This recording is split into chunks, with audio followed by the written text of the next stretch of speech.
Hey Bio30, so we're going to continue our discussion about the male reproductive system. Last we discussed the pathway of sperm. So we said that sperm went from the seminiferous tubules inside of the testicle itself, throughout the structure of the testes, into the epididymis, which is the structure here, through a long tube called the vas deferens, which meets at the ejaculatory duct. And then from the ejaculatory duct, it gets pushed out through the length of the urethra and then out of the body. We talked about the acronym STEVE-U to hopefully help you remember the order of that. But let's talk about some other structures now. So the scrotum itself, we kind of mentioned this in the last video, but it's a skin and muscle covering of the testes itself. This is the part you would see. And its goal is to try and keep sperm at an optimal temperature of 35 degrees Celsius. Anything cooler than that, you get damage to the sperm. Anything warmer than that, you get damage to the sperm.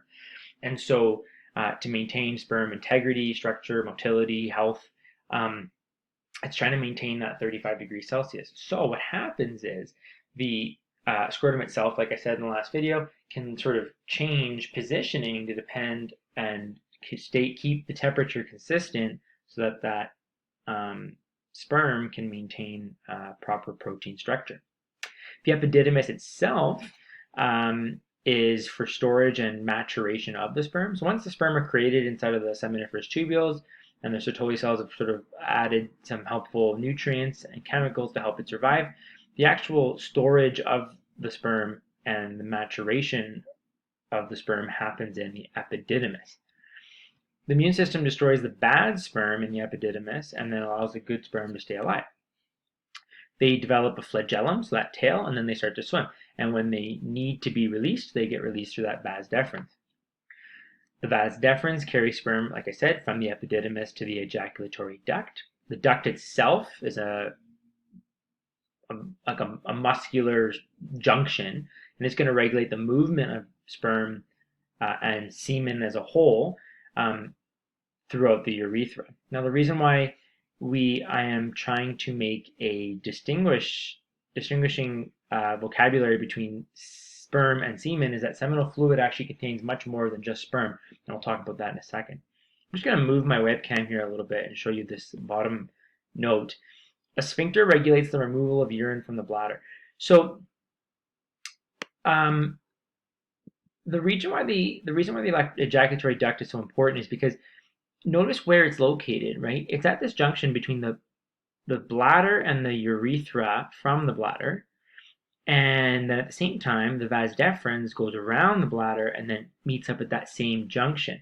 So it's kind of like a busy intersection. And so when it's time for the sperm to get released, the duct opens, but then there's pressure or a sphincter closing at the bladder's opening into the urethra.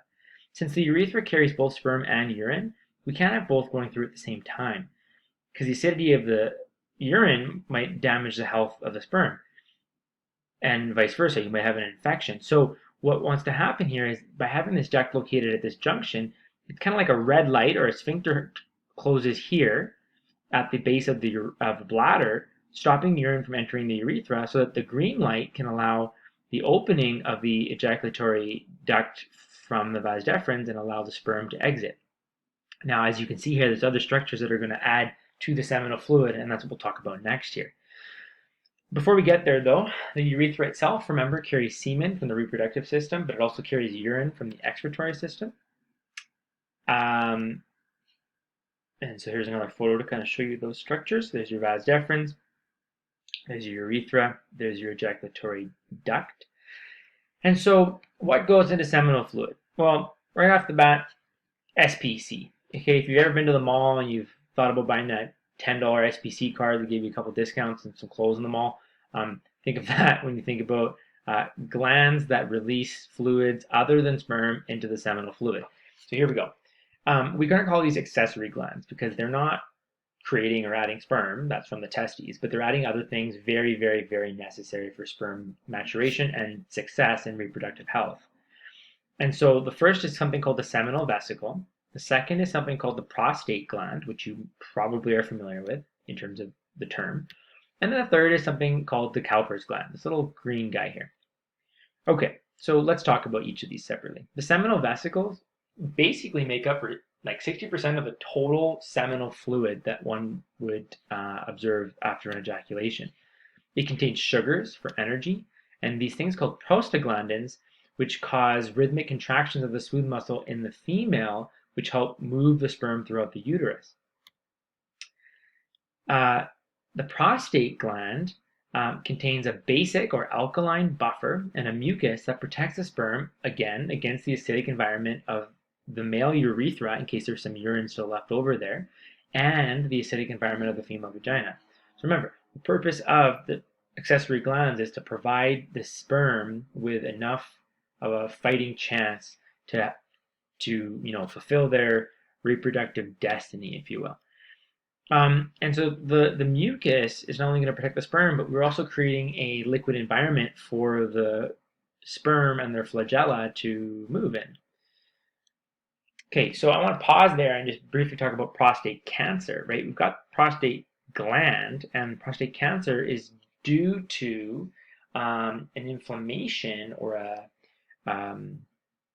uncontrollable cell division of cells related to the prostate gland itself. And so symptoms might be difficulty urinating, blood in the urine, erectile dysfunction, and typical regular testing might occur around age 40. And this can be due to a number of things, ranging from diet, lifestyle, to genetics. But I'll just kind of show you in this image here what I mean. So in a normal individual, we're going to have our prostate gland, think of this little orange tangerine here, and stage 1 prostate cancer, you're going to have a slight abnormality there. You can see a little mass of cells being formed. Hasn't caused anything crazy yet. It might be some general discomfort. But in stages 2, 3, and 4, notice how the abnormalities in cells start expanding. And now you can see how large they can get. I'm just going to move my webcam over. You can see now at stage 4, not only is this spreading to other organs potentially, but you've also got severe inflammation, pain. No wonder there's going to be blood, erectile dysfunction, because this is not normal. Okay, the third accessory gland is the Cowper's gland. So this is the C in SPC. This secretes, again, a basic or alkaline buffer and more mucus prior to ejaculation, similar to the prostate gland. And it protects against the acid in the urine, as well as from the seminal vesicles. And it may contain some sperm here. And this is why, in terms of contraception, something like the pull-out method is not reliable, because you will always still have sperm in places like the Cowper's gland, which may release that fluid prior to an ejaculation.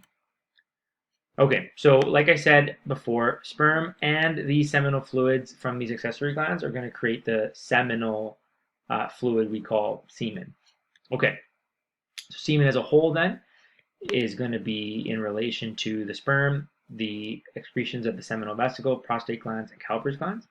In one ejaculate, there's about 3 to 4 mils of fluid and about 40 to 100 million sperm cells per milliliter. There's a lot of sperm in there. Now, keep in mind, only about a few dozen have to actually make it to the egg to ensure a fighting chance in terms of fertilization occurring. Okay, the penis itself delivers semen to the female vagina. Now, when an erection occurs, it's because of an increase in blood vessel dilation, which is going to allow pressure to build and an erection to occur. This is due to the parasympathetic nervous system. Ejaculation itself is the process of